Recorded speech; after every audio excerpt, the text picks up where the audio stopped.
Awesome. Well, let's go ahead and kick this thing off. Welcome to Business Builders. We are here for each other. I think that's the biggest takeaway that I can gather over the last really 6 months of doing these trainings is this is not about all true. It's not about each individual business and business owner that's on these trainings. But I think mostly it's about us getting better, not only at our leadership, but really our ability to be great operators, both operationally, financially, uh, sales, marketing enablement, and then ultimately doing that with a heart of an advocate as we lead people well. When we look at where we've been in this training, um, part one, we really reviewed the biology of leadership, the circle of safety, hunger and purpose. Part two was trust as the foundation of leadership. Leaders are stewards of culture. A lot of times we find ourselves in these businesses that we don't necessarily enjoy being a part of, whether that's culturally or operationally. We find ourselves kind of in the middle, and that's because we didn't truly cultivate or create the culture in designing it. We allowed it to kind of be designed by default. And then creating belonging versus bureaucracy or policy. How do we create these environments where people want to exist? People want to be a part of what we're doing, both as a big picture, an organization that has impact, but also how do we create an environment of belonging where people feel like they're able to unpack and live out their purpose?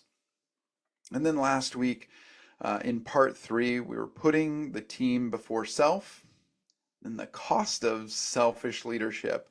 I think a lot of times, at least for myself, in the beginning parts of being a leader, both in business and at home, there's a tendency to excuse yourself because you know your intentions versus projecting the best intentions onto the people around us, meaning why not give them the benefit of not knowing their intentions versus assuming that their intentions aren't as good as ours as individuals, as leaders. And then the ability to have service solve for our egos. We can have egos attached to both past experiences. Maybe we've done really well in our past, which gives us confidence, and an ego that allows us to feel almost justified in the willingness to be almost dismissive of the people around us, whether they are co-leaders, co-founders, or our team members themselves. This week, we want to really dive into this idea of leaning or leading through uncertainty.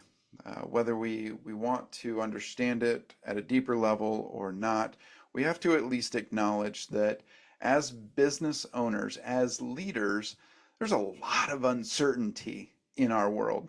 A lot of uncertainty as we lead through things. Um, so as we get into it, we're going to dive in.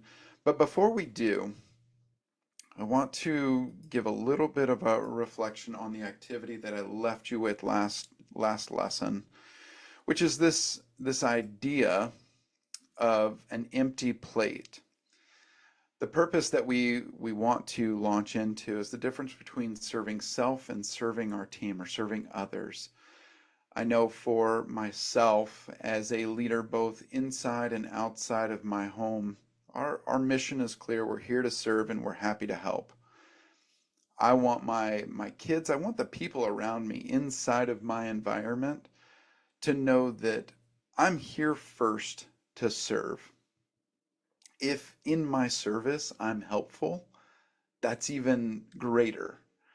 But at the kind of the level set, the bare minimum. I am here to serve, and it's not about me getting the praise or the glory or the honor out of it. It's really about setting my people up, my team, to be successful. That may become in the form of a redirective or a recalibration conversation with a team member. It may be reassessing how my communication is. I'll give you an example. Actually, this happened yesterday. I was talking to a leader in one of our businesses, and the frustration and the really the foundation of the call was really around this new team member that they felt like was either being disrespectful or disregarding them. And what we did was we actually pulled up their DISC assessments together and looked at it. And what we found was that one of the leader in this scenario, very high driver. I know, surprising, but they were very high driver, very dominant, high D on the disc. And this individual that they were leading on their team is a very high influencer.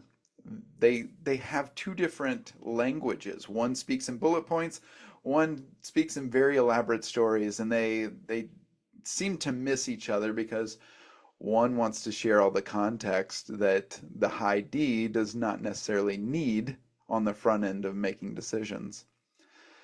The challenge with this is that when I was speaking with this leader, an aspiring leader, it really came to light when I just asked the question, have you given yourself kind of the ability to see past the mirror? John Maxwell talks about the law of the mirror. And in the law of the mirror, in essence, the law of reflection, if you're referring to 21 irrefutable laws of leadership, in that principle, the thing that we like least about people around us is actually the thing that we see ourselves. So getting outside of that mirror, the thing that drives us nuts about other people is typically the thing that we either are unaware blissfully or we subconsciously aren't really that crazy about in ourselves.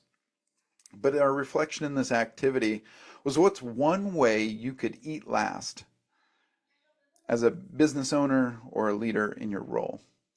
So as I reflect on this, it's kind of taking the example of this miscommunication between team member and leader, and how do we eat last? My question to this individual was really about, how are you showing up, knowing the information that you know, leveraging the assessment that we have, and so how are you going to the data to inform your communication? How are you getting into their communication style?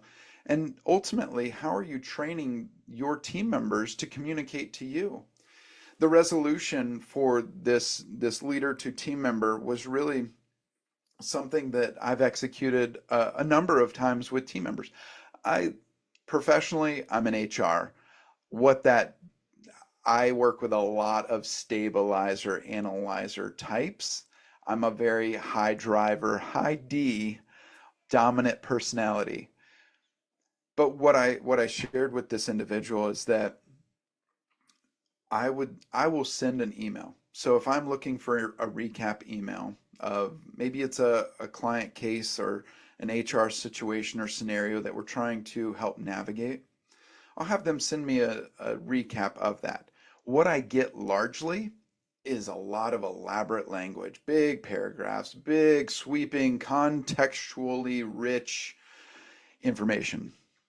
I have to teach my team that while I do enjoy context, that's always good to inform those decisions.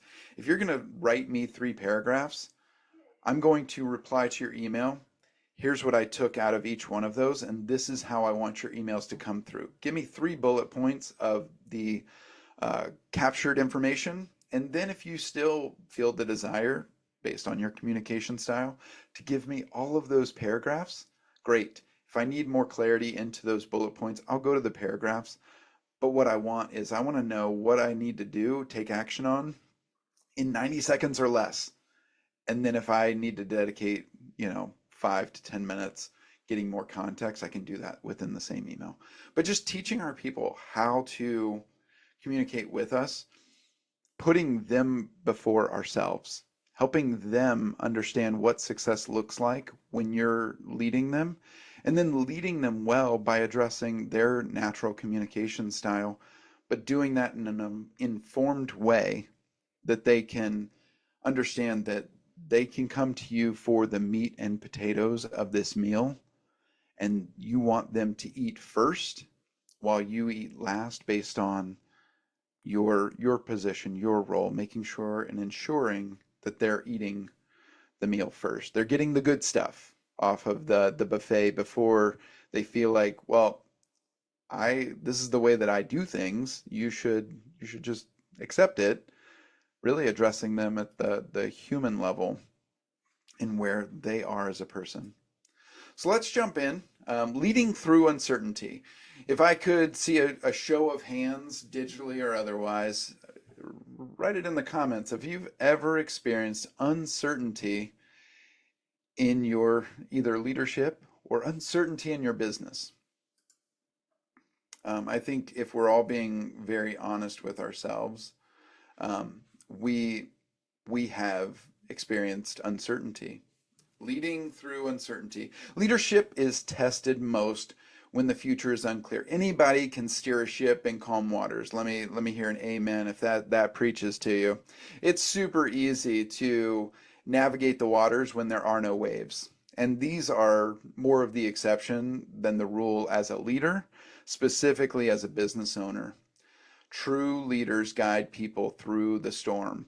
I'm reminded of this bison versus cow mentality.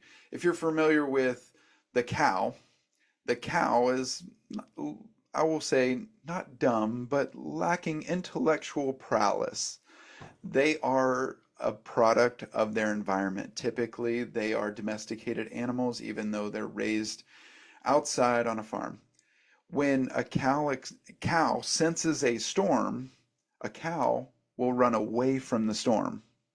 They have no herdsman, they have no lead.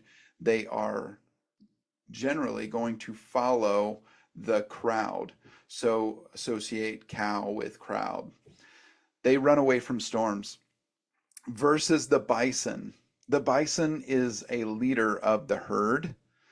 They run to the storm. They run into the storm because they know that the faster they can run towards the storm, the faster they can run through the storm. And so the cow will inevitably, we've seen Twister. If you haven't seen it, the mid-90s movie, you see the cow swirling because they didn't make it from the storm, they got caught up in the storm.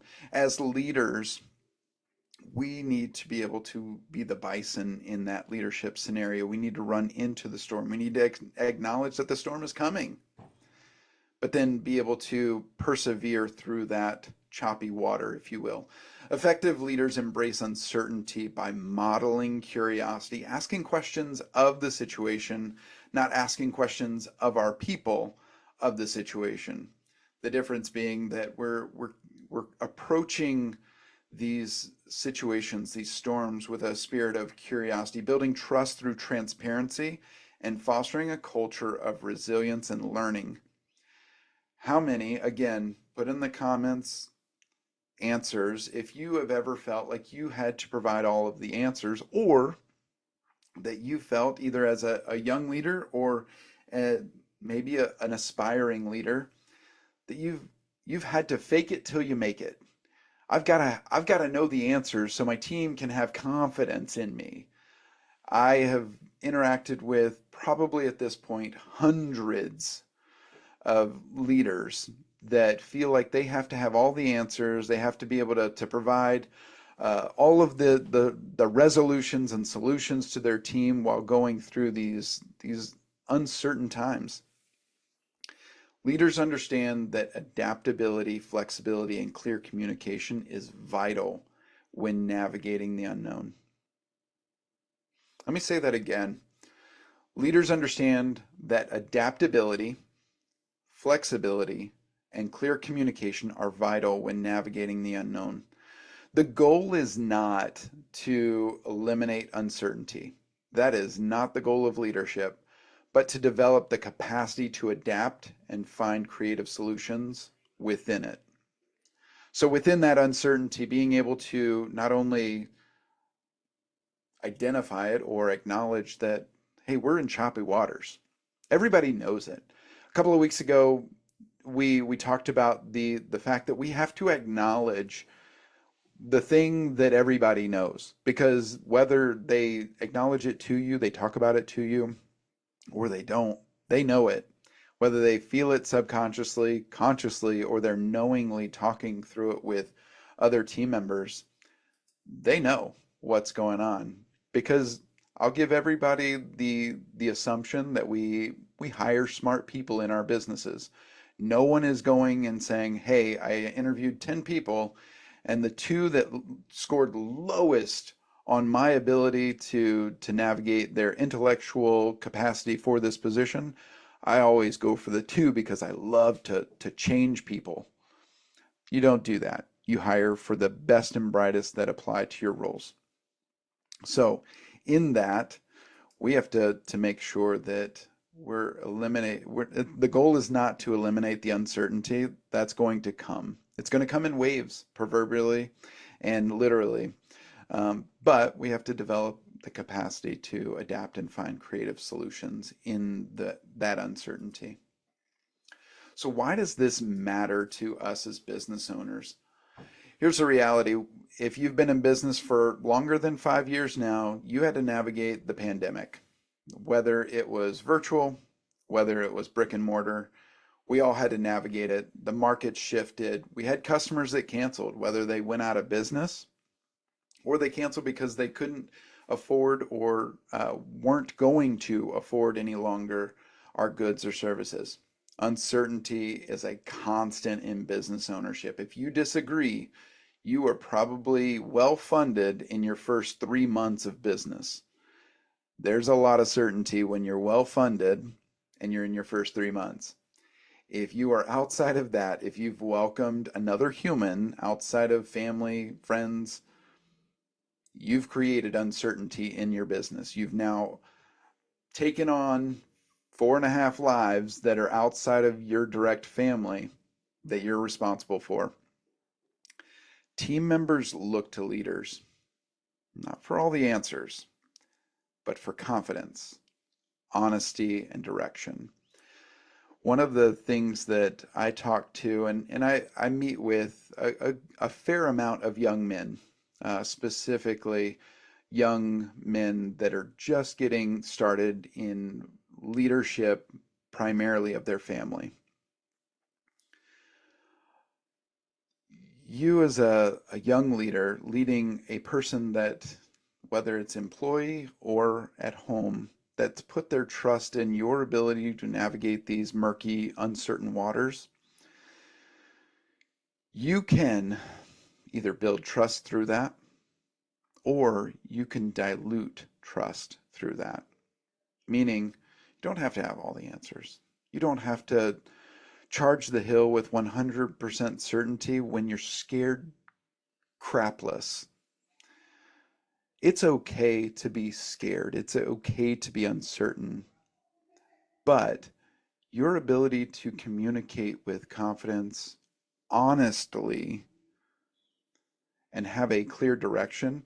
And this is where, if you go back to week 1 or part 1 of this training, we talked about the cornerstone of having that clear mission, that clear vision, and clear core values, the why, the where, and the how, that you get through all of this.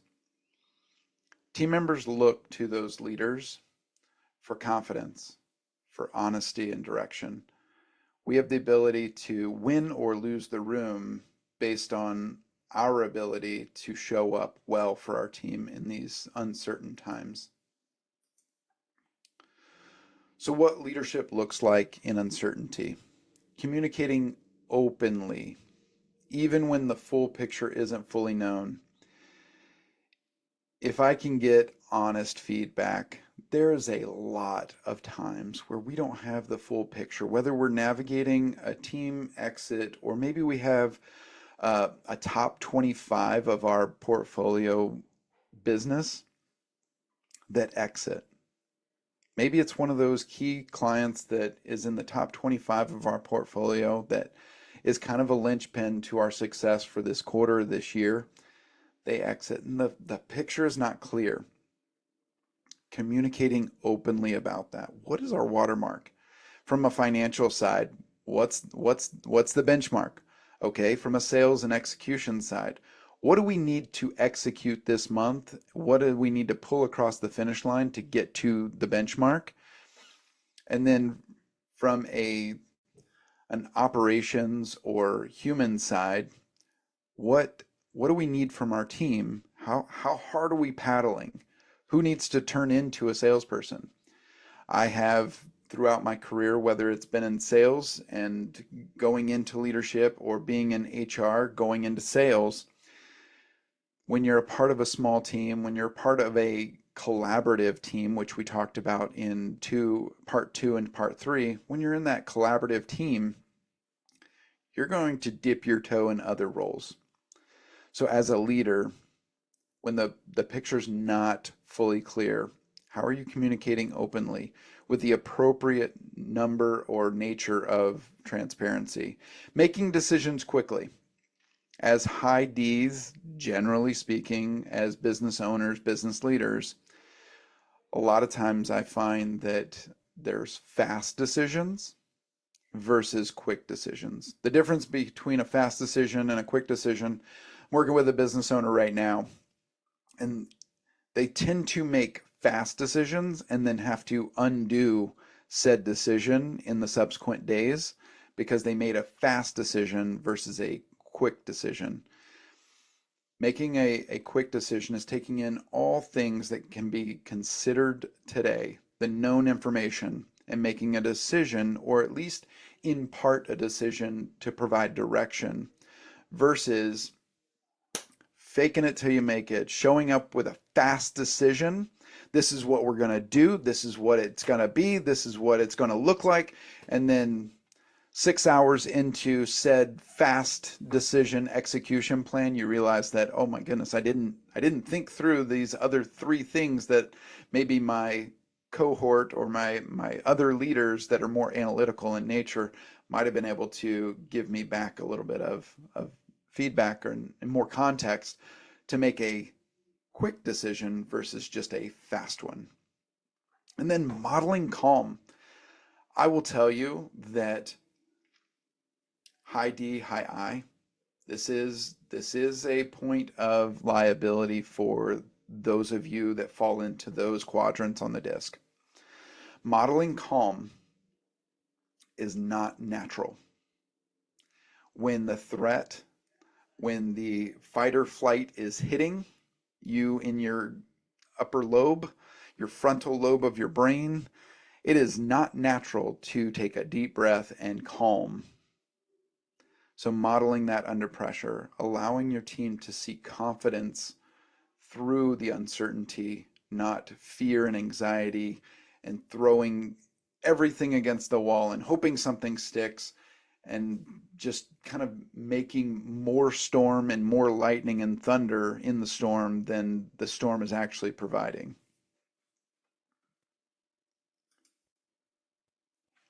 So, what does this actually look like? Here's an example, and I referred to this in kind of that top 25% of your portfolio leaving. A business owner whose revenue dropped 40% didn't promise false certainty. Let's acknowledge this. This is what happened. In really the first 4 to 5 pressure points of business scaling, we find that most businesses, most of the client portfolio is made up of largely more than 10%, sometimes 10 to 20%, sometimes even scarier than that, a larger percentage is all comprised of one key customer. So I made this very specific to something that we've navigated. One customer comprised 40%. What does that look like? Instead, the leader will say, here's what we know, acknowledging the reality. Here's what we know. Here's what we don't, acknowledging where those potential blind spots could be. And then here's how we'll move forward together. That transparency with the known and unknown information sustains trust. Going back to the previous example, if we just make fast decisions and we're constantly making these proclamations inside of our environments, inside of our teams, and then either we don't undo it when we understand that we had a misstep, or we are constantly, hey, this is what we're going to do. We're in a panic mode, bop, bop, bop, bop, bop. And then you're undoing it 2 days later. You will teach your team not to trust you. If everything that Kirk says in the heat of the moment, in the eye of the storm, has to be undone 24 hours later, pretty much with consistency, they're going to wait for the fast decision and then wait for the undoing and then look for that marching order. Behavior is a language. We talked about this a couple of lessons ago. Behavior is a language. So you're teaching your people constantly how to and what to communicate with you each and every day that you're communicating, and that should be on a daily basis. Uncertainty doesn't destroy people. Silence and denial do. In times of doubt, your voice is the anchor. We were on a call actually this morning with a business owner. They had to exit somebody that was actively disengaged from the business. They were actively taking away from the productivity of the larger team. So on Monday, they exited this person out. They asked the question, should we talk about it?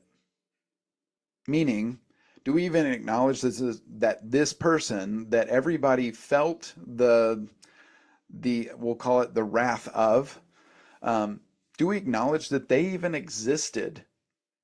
The answer to that is yes.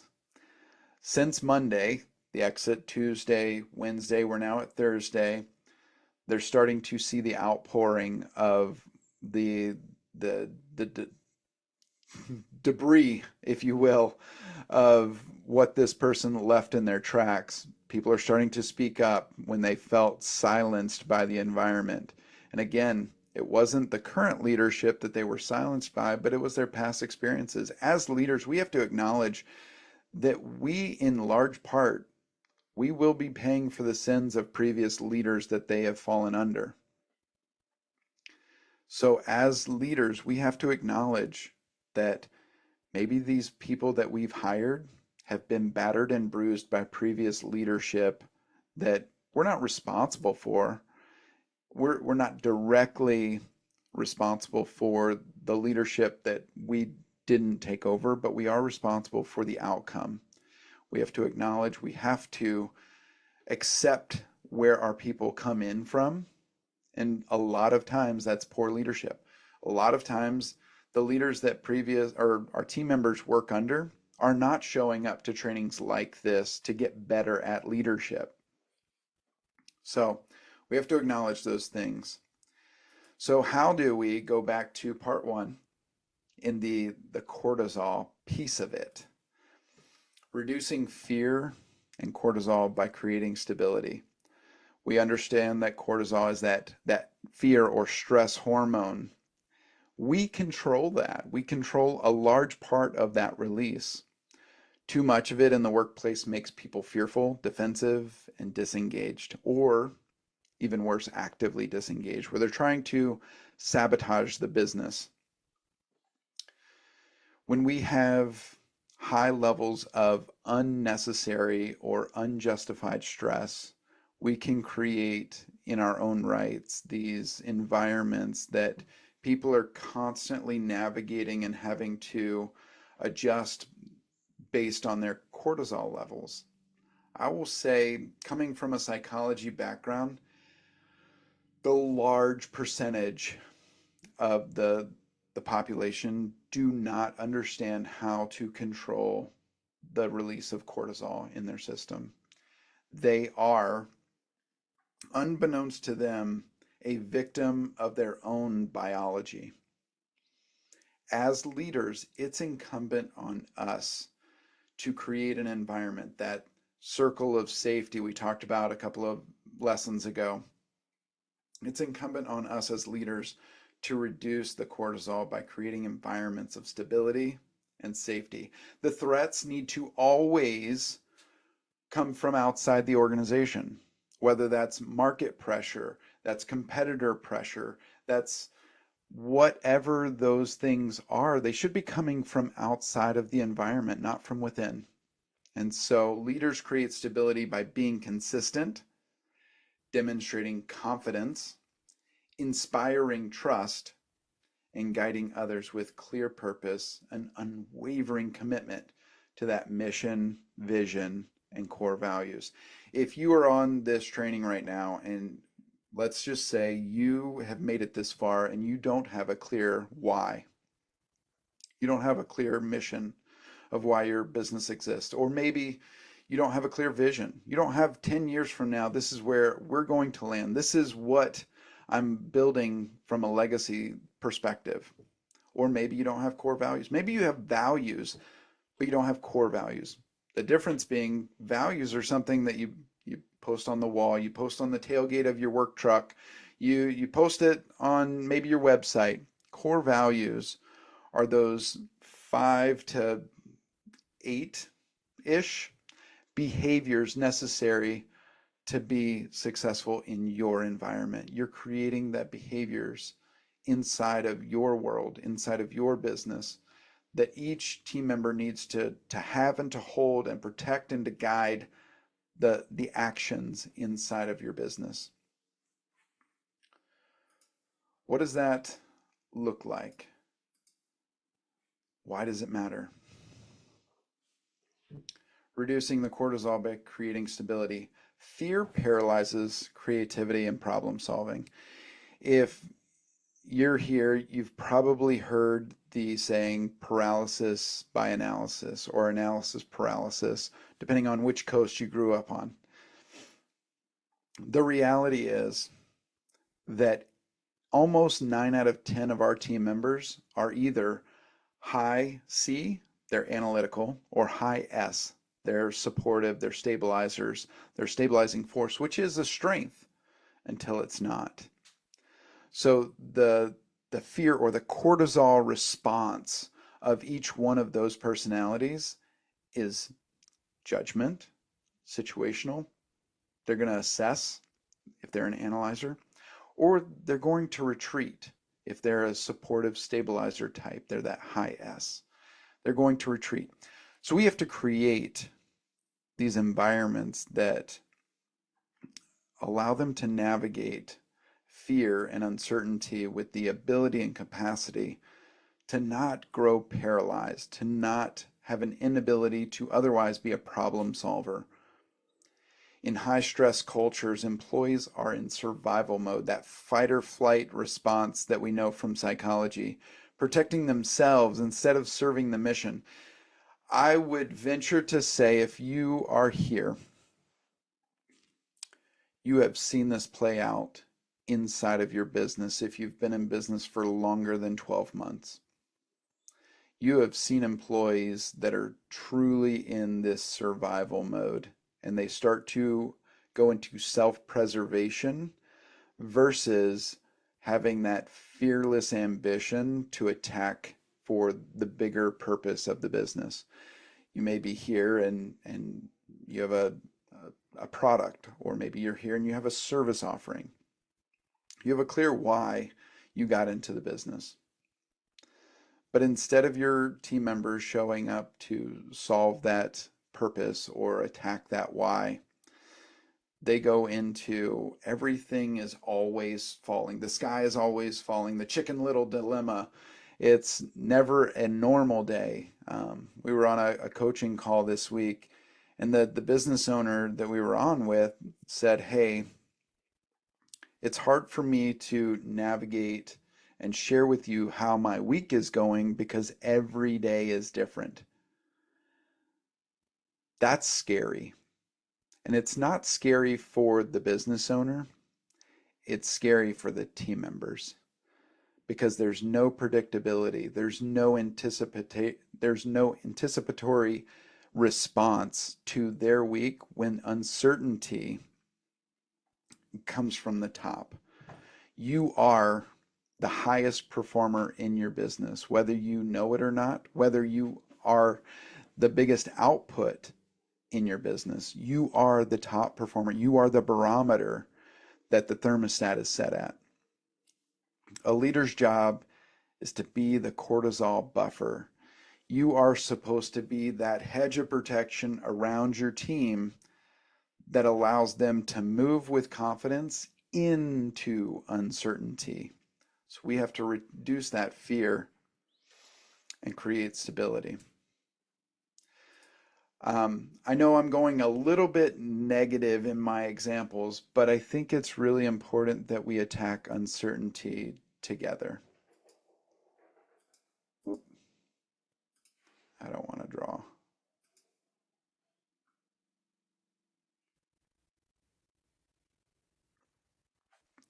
So how do we do this? How do we create this predictability, this stability in our business? Predictable routines. We talk a lot about best practice execution plans or BPEPs or one-on-one meetings, clear processes that drive the business. It is incredibly empowering to go from managing people and chaos to managing process and systems.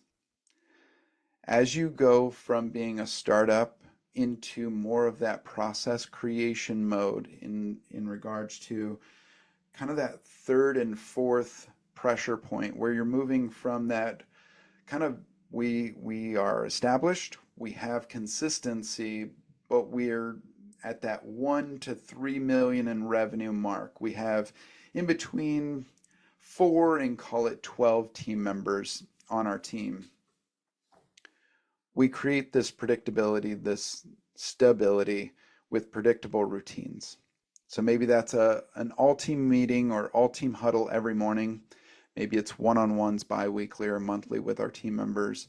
We have clear processes. I appreciate one of our partners, Heather. She is incredible at process creation. So we're preparing for an event this week, and we're setting up our 10 by 10 booth. And instead of just us setting it up, she's literally being of zero service in the moment, but she's setting up our systems and processes for how to set it up, how to take it down, how to make it predictable and consistent from event to event. So as AJ and I are setting this booth up, she's literally taking pictures, taking video, walking through and dictating every step that's happening down to connecting 1 to 1, 2 to 2, 3 to 3 when it comes to the poles that build the structure of the booth. I appreciate that so much, but it's not so much that I appreciate what she was doing for us in the moment. I appreciate the predictability that she's creating for our sales and marketing execution team down the way. So consistency and values and follow through. How are we showing up for our team consistently? How are we behaving in a way that is aligned with our core values? And then recognizing effort and reinforcing trust. This public versus private. We publicly praise, we privately correct. When you publicly correct, you're diminishing trust and safety, stability, and predictability. We want to praise in public, correct or direct in private. So practical example, during layoffs, one leader schedules weekly fireside chats or open Q&A sessions so the team members could voice concerns. The open dialogue reduced speculation and gossip. I I know, being in the people side of the business, if you let things go unsaid, they will be more said than what you know. So, how do we create a feedback loop in these difficult times? Maybe we have to navigate a layoff or a temporary furlough, or maybe we have to eliminate a position for some other reason. But having open dialogue reduces that speculation, reduces their willingness and even necessity to create the story, cutting down on that internal stress caused by the unknown. Again, we need to control the stress that we have inside, the threats from within our business. We can't control the ones that we have from outside of our business, but we can control the ones inside. We can also prepare. So, one thing that I think is really important for us all to acknowledge is that fear is contagious, but so is calm. If you've ever worked with or for a great leader, there's almost this calm to them. Their demeanor, very little changes, positive, negative. It's mostly neutral unless they are just absolutely doing chest bumps and high fives and like getting riled up. When leaders steady the ship, they lower everyone's cortisol and unleash creativity. I know if I had a room full of you, show of hands on who would love to have a low stress, high performing environment around you, I would get probably 98% of the hands. And I always leave 2% available because I'm a milk guy. So 2%, that's reserved for the milk, 98% for everybody else that wants a calm, productive environment that they're able to navigate. So what does this look like? As a leader, what do we need to cultivate? This hunger for growth. How do we cultivate this idea of resilience, of adaptability? We are typically the most adaptable person in our business. And that can be a source of frustration, that can be a source of stress. You signed up for it. Just to punch you between the eyes with reality. You signed up for it. When I sign up to be a team member, an employee, a W-2, I sign up for stability. I sign up to come and show up to be a part of something bigger than myself, but I don't want my name on the door. I don't sign the front of the check. I only sign the back of the check when I'm making the deposit.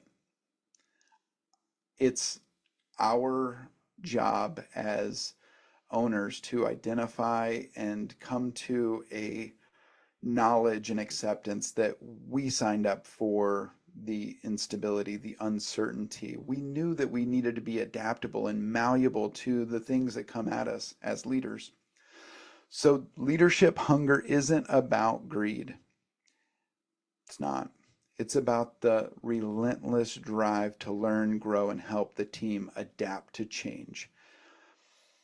I can tell you that we are seeing this somewhat play out in the NFL right now, and it's kind of morphed down into the college ranks.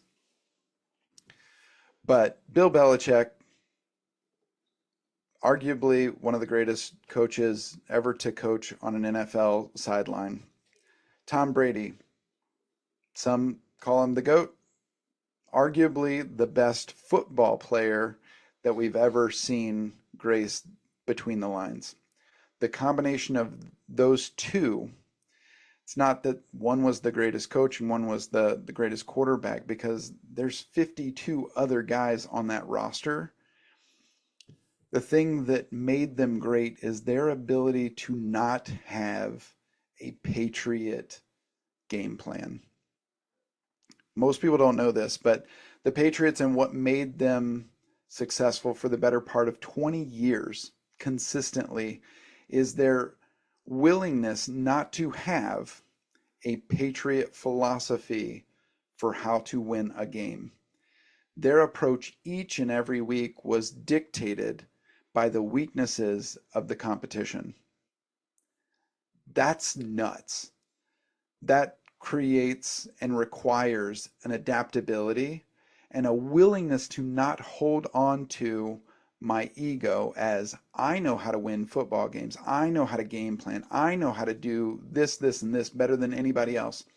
It's, am I willing to adjust and adapt to what I am facing from the outside? They don't control the Chiefs game plan. They don't control the Dolphins game plan. But what Bill Belichick knew and what Tom Brady knew is that people play to their strengths. As the Patriot way, they played to others' weakness, and that was their strength. So, as a leader, it's not about greed. This is not about hitting a revenue number. It's about this relentless drive to learn, grow, and help the team adapt to change.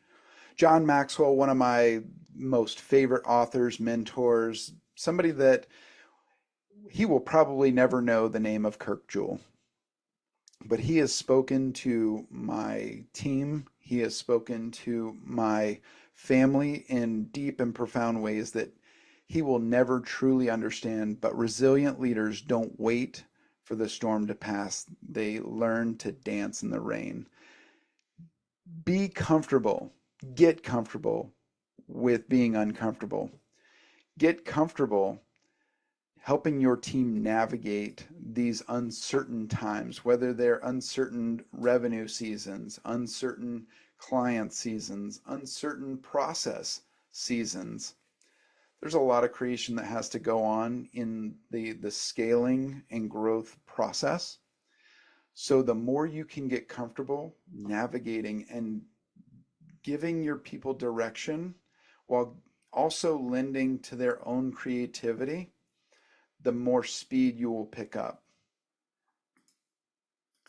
So as we look at this, the pace of change in business is constantly accelerating.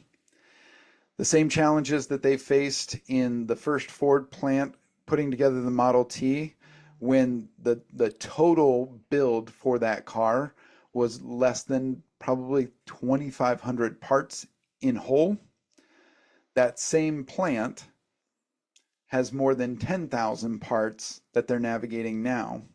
Very complex. Complexity has completely gone up, but the speed of delivery has gone up as well. So more parts, more complexity, more speed.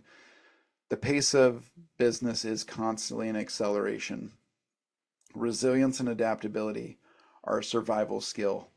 The better you can model this for your team to not crumble or even adapt the chaos or adopt the chaos in your adaptations, but navigate it from a place of curiosity, a place of leaning into the things that are unknown and leaning into those blind spots potentially. If the leader isn't hungry for growth, the team grows stale.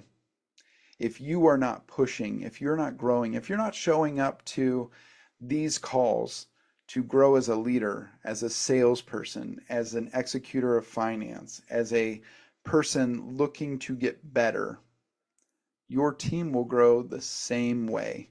You are the thermostat to the temperature of the room. Set it high, set it low, set it for the season of your business. But if you don't show up for yourself, if you aren't growing on behalf of your business, you will find yourself and your team growing stagnant and stale. And as somebody that grew up between Georgia and Louisiana, I can tell you stagnant water stinks. It grows a whole lot of nastiness. And if you find yourself on this call in this training with a foul smell in your nostril based on the culture and stagnation of your team, look in the mirror. So, how do we do this well? How do we cultivate a culture that is adaptable, that is resilient? We treat setbacks as lessons, not failures. I will tell you that if we as leaders don't take the lesson, it just becomes a cost center. We have to look at those setbacks as lessons. Encouraging experimentation without fear of punishment. Most of the time, what I find when I go into organizations is there is this almost subconscious or unknown fear of failure. Almost without fail, high stabilizers, that high S on the disc, their number one fear is not their ability to succeed, it's their fear of failure. So we have to remove that from our environment. We have to give people the confidence to try. We have to give people the confidence that failure only happens when they stop trying, when they quit. Investing in skills, tools, and systems that prepare the business for the future. If you want people to look forward in your business, you have to point them that direction. So investing in their skills, the tools, the systems, the processes that we're constantly developing, they have to be forward facing. And so some practical example of cultivating this, this was a few years back, but we had a B2C business owner whose foot traffic in their brick and mortar, it was almost to a dead stop. They had everything set up to where it was like, we're driving everybody to our brick and mortar. They have a warehouse full of inventory, thousands and thousands and thousands of dollars of inventory.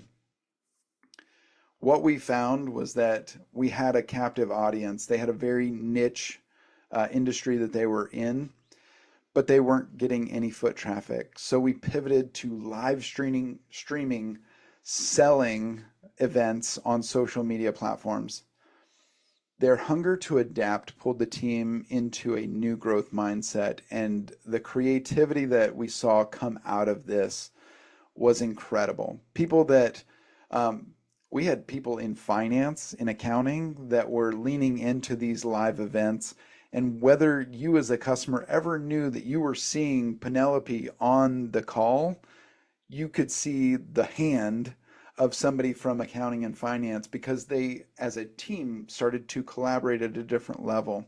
They were willing to step in outside of their given role to make this happen, but the hunger that they saw from the business owner to be successful, not for the sake of generating the next $1 million, but they knew specifically what they wanted and the impact that they needed to have. And that hunger drove resilience within themselves and within the team. The leader who stays hungry for growth teaches the team that change isn't a threat, it's the menu. A lot of times when we view threats individually as leaders as always a negative thing, we will teach our people that change is a negative thing. Together, these concepts of uncertainty, it's normal, fear is manageable, and growth is a choice. These are all driven by how the leader shows up. So one of the things that we do here, and this is something that a lot of times we will do in the beginning of our engagement with clients, it's called the Jonah Journey. So I'm going to kind of walk you through the key principles of the Jonah Journey simulation. But the purpose of it is to feel the difference between serving the business alone and serving the team. We want to make an assessment of the information that we have. How is our team showing up? So we have 3 principles in this reflection process in the Jonah Journey, but really we have bail, so bailing water. If you're familiar with Jonah, it was a boat story. So bailing water, the oar, and then the core values. So bailing, how effective are they in their role and ready to do whatever it takes for the business to reach its vision? We score each team member 1 through 9 to understand what is their capacity and willingness to bail in an emergency, in the chaos, in the uncertainty. And then or, rank their belief in the mission of the organization and will pick up the oar and start rowing as hard as they can in the direction they are being led. This comes to you, the leader. What direction are you leading? And then what is their capacity and willingness to adapt and row as hard as they can in the direction of the storm? And then core values. Rank the behavior 1 to 9 in alignment with the core values of your organization. Our leading core value is emboldened. So when I'm ranking our team members 1 through 9, are they courageous on behalf of others? And are they courageous in the sight of uncertainty? That's a core value for us at All True. Our final core value is results oriented or results driven. Are they willing to do what it takes to drive asymmetrical results on behalf of our clients? Because we know that if our clients are successful, we will be successful. How is their alignment? 1 through 9. And we have 7 core values and we walk through that. But I'm making this assessment in leadership.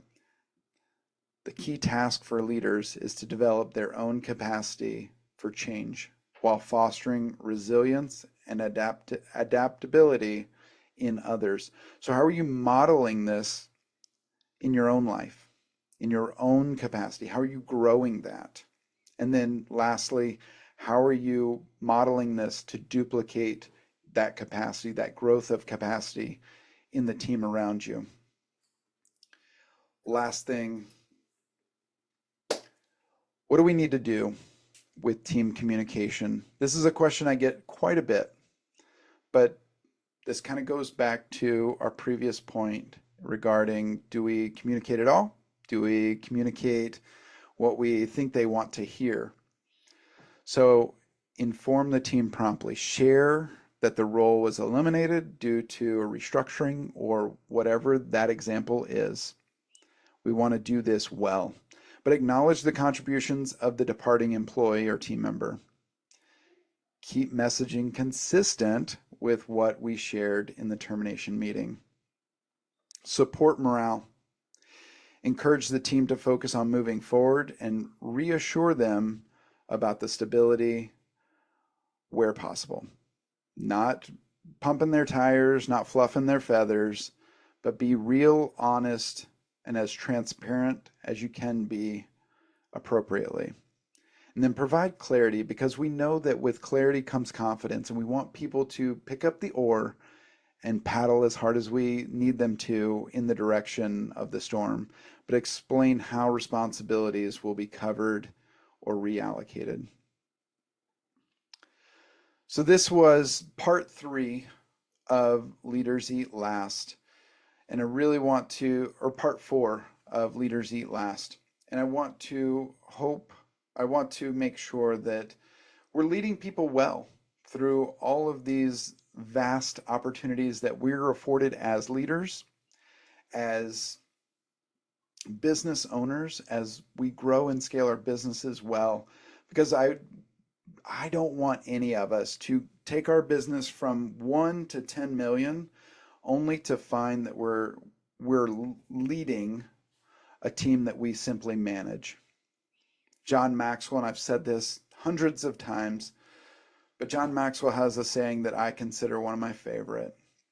A leader that doesn't have followers is simply on a walk alone. With that, have a great day. Be reflective of your leadership.